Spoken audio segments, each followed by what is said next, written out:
Well, that was kind of interesting.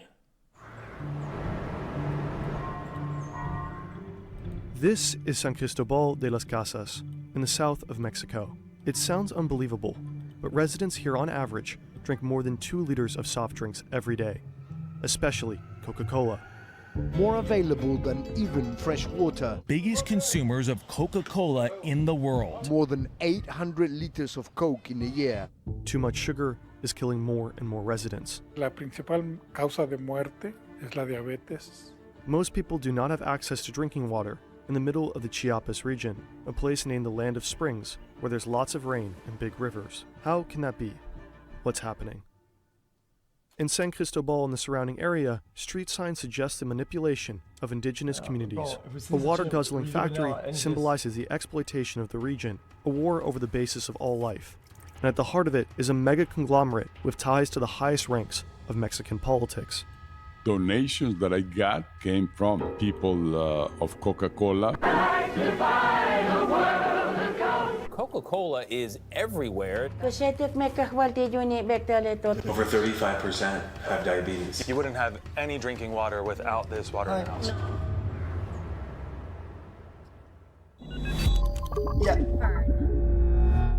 This is your life in weeks, if you're lucky enough to turn 80 years old. And this is the amount of time you spend on your career, 80,000 hours. You probably want to spend all of that time on something meaningful that makes a big positive difference in the world. It's gotta be, right? 80,000 Hours is also the name of today's sponsor, a non-profit confident in.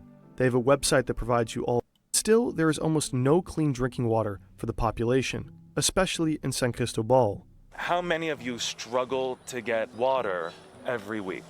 We sent a camera team to the region to get an independent picture and to do an interview with an expert.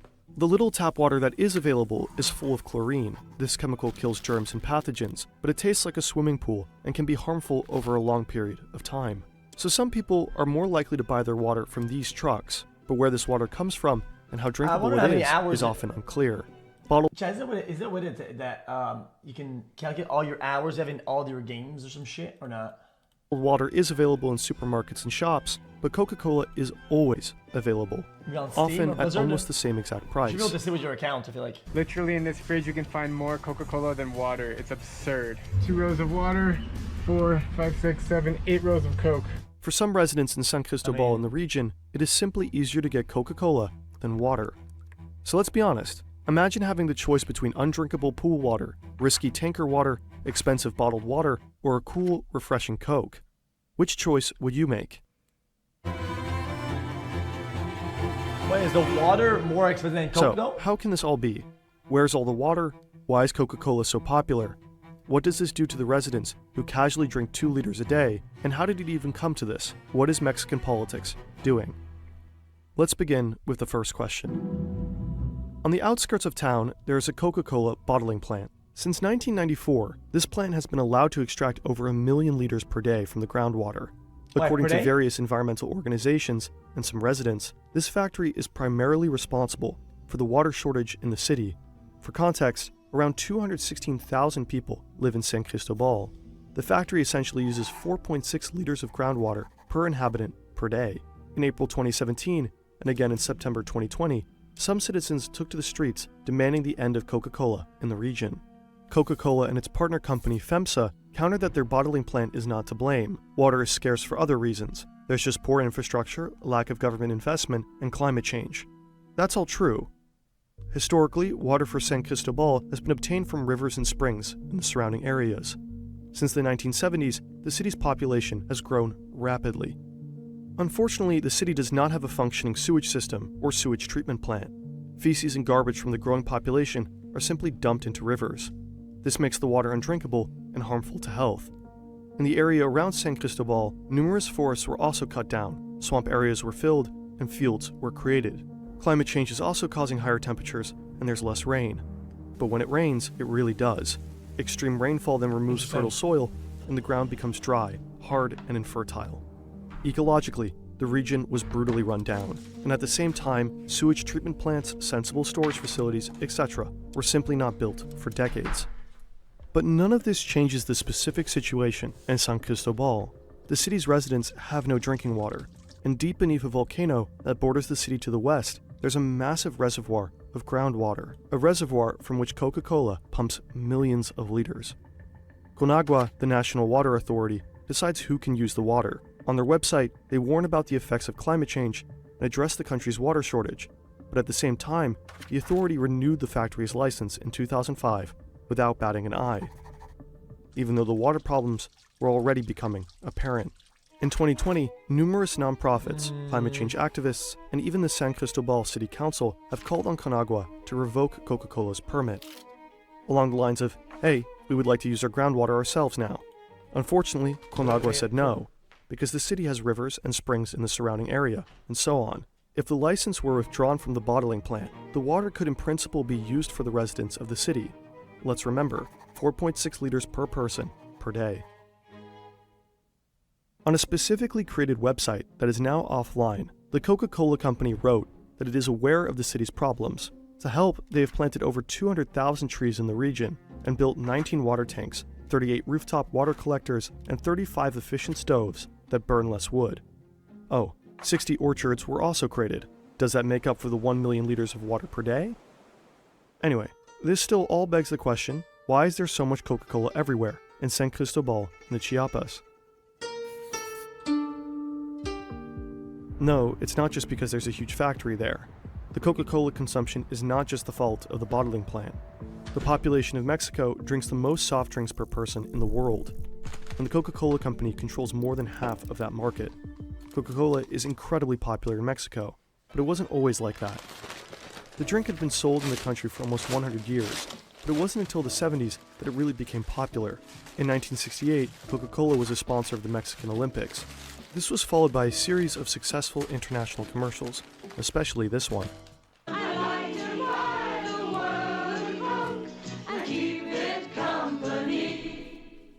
In 1994, the North American Free Trade Agreement came into force, which among other things simplified doing business with the USA. As a result, Coca-Cola suddenly became incredibly cheap in Mexico, and business exploded. But Chiapas is another special case.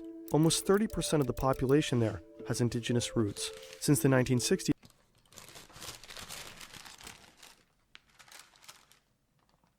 Yummy. Coca-Cola has repeatedly launched local marketing campaigns targeting this indigenous population. The advertisements often had religious undertones. Not only that. Por lo menos a romerillo y así, para que vean cómo está la publicidad. This is Dr. Jaime Page Pliego. He is an ethnomedical scientist at the University of San Cristobal, and he researches the health of the local indigenous population. Coca-Cola has sponsored numerous local signs, featuring models in traditional indigenous garb in the region and using their language. Here you can see how two men wear exactly this traditional clothing. And here again, So hungry. this sheepskin jacket is called a chue. A FEMSA spokesman defended the signs to the New York Times. They would have been a sign of respect for the indigenous people. But was it actually about respect? Just in 2015, in a Mexican Coca-Cola advertising campaign, a bunch of white people went to an indigenous village and saved the poor residents with Coca-Cola for peace and unity. This included a hashtag and a tree for Christmas vibes. Didn't go so well back then.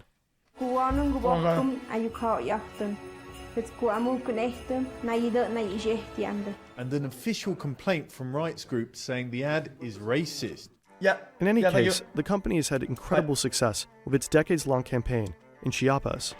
Thanks to a large network of micro-suppliers and traders, the drink is now available literally everywhere in the region, even in the most remote villages. Oh, fuck yeah! On average, the population here drinks over 5 times more soft drinks than in the rest of Mexico or of the USA. Los Altos de Chiapas es la región del mundo donde más Coca-Cola se consume. The indigenous communities in the region are probably the most loyal Coca-Cola customers in the world. The Guardian published an impressive series of photos about this some time ago. Do not take phone calls at the gate, bro. But the soft drink is not just popular and omnipresent. Today, it is closely interwoven with the culture of the indigenous communities. Los refrescos de alguna manera en algún momento se incorporaron en los rituales mayas. Some shamans use Coca-Cola to cure illnesses. Kushetek mekahwalti juni bektale tot kushetek mekahwalti juni taki palekahwal. Obviously, instead of healing, that much Coca-Cola actually has the opposite effect. If you drink more than 2 liters of soft drinks every day for years, it has catastrophic effects on your health. Huh? There are more than 200 grams of sugar in 2 liters of Mexican cola. That is 4 times as much as the recommended maximum daily dose in the US, 50 grams according to dietary guidelines for Americans. Too much sugar is bad for your teeth, can make you overweight, and depending on your lifestyle, contribute to many dangerous diseases, not least type 2 diabetes. And the indigenous population in Chiapas has a significantly higher risk of developing diabetes than the average American. There are several reasons for this. On the one hand, they simply have a genetic precondition for this.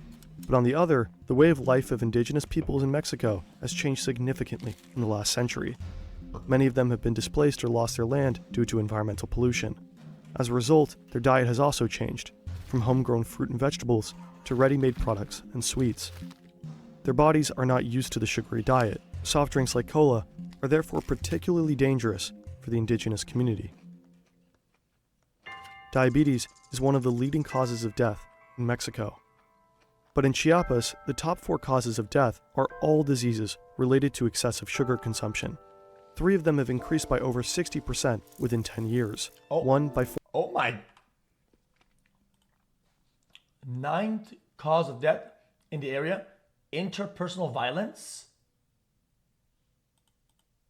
Consumption. Hello? 3 of them have increased by over 60% within 10 years. 1 by 40%. The sugar is killing more and more people in San Cristobal and the surrounding areas. Esto de las refresqueras es un elemento muy triste, ¿no? O sea, por más que se trabaja con la gente, no están dispuestos, incluso los diabéticos, no están dispuestos a dejar los refrescos. Many people don't believe that Coca-Cola isn't healthy. The soft drink has been with them their entire life, since early childhood. Los niños lloran porque no les dan Coca-Cola a la hora de la comida. This child from Chiapas is 3 years old and has already had 4 baby teeth extracted. Regarding the situation in Chiapas and San Cristobal, the Coca-Cola company wrote in a public statement that they agree that too much sugar is not good for anyone. That's why a large part of the global brand portfolio contains little or no sugar, and in Mexico too, products are constantly being adapted so that they contain less sugar. So you might be asking yourself, how did it come to this? The San Cristobal bottling plant and 48 others throughout Latin America are officially managed by Coca-Cola FEMSA. This is the largest franchise Coca-Cola bottler in the world. The corporation has quite a bit of power in Mexico, also due to good political connections. This is Vicente Fox. He was the CEO of Coca-Cola Mexico from 1975, and from 2000 to 2006, he was, well, the president of Mexico. My first donations that I got to start moving in politics came from people of Coca-Cola, from bottlers of Coca-Cola or for the company itself. So I got a lot of support, not only knowledge, not only great experiences, but also they contributed to my campaign at the very beginning. Paige Pliego suspects Fox played a key role in renewing the bottling plant's license in 2005. We were unable to independently verify this. According to many experts, during his 6-year presidency, Fox certainly turned a blind eye when it came to regulating the soft drinks industry. It was already clear back then that soft drinks had an extremely negative effect on the health of the Mexican population. However, for a long time, there were no real political initiatives to reduce people's consumption. For example, in 2003, Fox ignored a proposal to impose a tax on soft drinks. The industry fears this kind of tax a lot, not because of a potentially lower income, but because it signals that Coca-Cola and Co. are dangerous to your health, like cigarettes, for example. In Mexico, there were also attempts to hang up educational posters in doctors' offices and hospitals. They would provide information about soft drinks and healthy diets. This initiative also failed because, according to scientists involved, the industry aggressively opposed it. Instead, Coca-Cola and the Mexican government introduced the Ponte al 100 initiative in 2007 to encourage exercise. El cual también prescribe recomendaciones físicas y nutricionales para todos los participantes. According to the industry, it's not the liquid sugar that's the problem. If you do enough exercise, it would even out. That's not true. It's great that they don't even have to do a lot of marketing for their product. because everybody knows Coca, like almost everybody, right?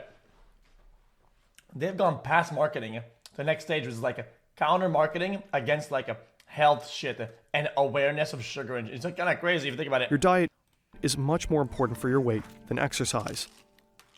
The fight against the soft drink tax continued long after Fox's presidency. The Coca Cola company sponsored a public speech at a diabetes conference in 2013, in which a scientist spoke out against the tax. The organization the scientist belonged to was co-founded by Coca Cola. The Mexican health minister also spoke out against the tax that same year. Before her political office, she was on the board of the Mexican Health Foundation, and they, in turn, worked systematically with Nestle, the Coca Cola company, and the Dr. Pepper Snapple Group. Nevertheless, the tax was finally introduced in January 14, and it is having an impact. Prices for soft drinks have risen slightly, and purchases have fallen slightly, but the country still has a long way to go. Hay una mentalidad curativa, no preventiva. Entonces no hay tales programas de salud, ni siquiera en la ciudad. We stared at this image from The Guardian for a long time during our research. Cereals are worse. I mean, or not worse, but as bad, no? There, you can buy 7 different sizes of Coca Cola, 6 other soft drinks, and 2 sizes of water. The cola in the 500 milliliter glass bottle only costs 1 peso, about 5 cents more than the same size bottle of water. The 2.5 liter plastic cola costs even less per milliliter than the 1 liter bottle of water. Yo, all the 9 buckaroos for one Coca? Products you see here are from the Coca Cola company, also the water. And then we realized something. Ah, pizzazz. The Coca Cola company can't lose. Whether you buy a Coke or Fanta or the equally expensive water, the main thing is that it is a product of the conglomerate. Bottled water has become a billion-dollar business in Mexico over the past few decades. The country is one of the largest bottled water markets in the world. Wait, that means that the argument's gonna fall flat though. No? Cause like oh no, because they do the price shit. Because guys, I just thought, okay, guys, I just meant like in general, they probably just put the products based on demand on the shelves, right? If you were to put a bunch of waters and less Coke, people won't buy less Cokes. They'll have less Cokes to buy, and then they can't get it, and then that goes against all fucking. It goes against what we know about economics. The main thing is that it is a product Why would of you the cut off your own conglomerate. supply? Bottled water has become a billion-dollar business in Mexico over the past few decades. The country is one of the largest bottled water markets in the world. No other nation drinks more bottled water per capita. I'm confused. And right in the middle is Coca Cola. Its own brand Ciel is the second most popular water in the country. At the same time, millions of Mexicans have no clean water from the tap, no alternative to the expensive bottles from the Coca Cola company and other conglomerates. Many families in Mexico spend up to 10% of their income on water. According to the United Nations, this number should be a maximum of 3%. We asked Coca Cola for a comment on all the topics in this video. We did not receive a response. Coca Cola Mexico writes on the company website, translated, "Let's talk about water, because every drop counts." Pretty cynical when you think about the residents of the Chiapas region, the people of San Cristobal. Access to clean drinking water is a human right, a right that these people have been denied. Coca-Cola is not responsible for the disastrous water supply in the region or the rest of the country, but the company benefits massively from it. It pumps out millions of liters of groundwater that could otherwise be clean drinking water for the people of San Cristobal, and from this water, the company makes even more expensive water. And bottles, but above all, millions and millions of liters of cola. And people from this region, with indigenous roots and a genetically increased risk of developing diabetes, drink over 2 liters of this cola and other soft drinks per day. Sometimes because the soft drink is an integral part of rituals and is considered, supposedly, healthy. And more of these people are dying from terrible diseases caused by excessive sugar consumption. To investors, the conglomerate's business in Mexico is seen as an incredible success that it wants to replicate elsewhere in Latin America. These are the facts. Do with it what you want. Hopefully you enjoyed this video. We started this channel just a few months ago and are so grateful for all of your support. I enjoyed that. You can find more of our content on screen.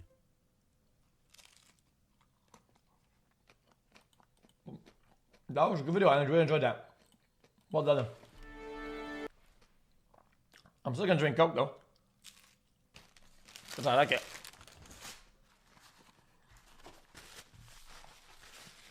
You feel?